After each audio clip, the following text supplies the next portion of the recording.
బెల్లం గోరింటాకు చూసుంటాం, మనం గోరింటాకు ఆకుతో గోరింటాకు కోన్ చూసుంటాం, ఇంకా పారాయణ పెట్టుకోవడం చూసుంటాం చేతులకి.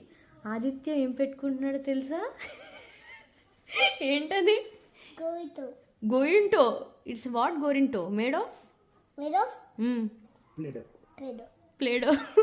హైలైట్ ఏంటంటే అది డాడీ ఇప్పుడు పెడుతున్నారు వాడికి. వాడే చెప్పాడు ఇక్కడ పెట్టుకున్నాడు. అమ్మ ఇక్కడ ఎవరు పెట్టారు? ఇది ఎవరు పెట్టుకున్నారమ్మా? ఎలా? ఎందుకు పెట్టుకున్నావు?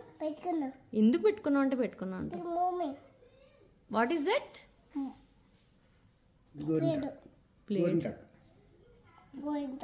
గోరింటా. సో ఇది మా మమ్మీ ఎప్పుడు పెడుతుంది వాడికి గోరింటాకు వచ్చినప్పుడులా. సో గుర్తుగా చూపించిన ఎంత ఆరెంజ్గా పండిందో నీ ప్లేడో గోరింటా. ఇలా చూపించు. ఇలాగమ్మా.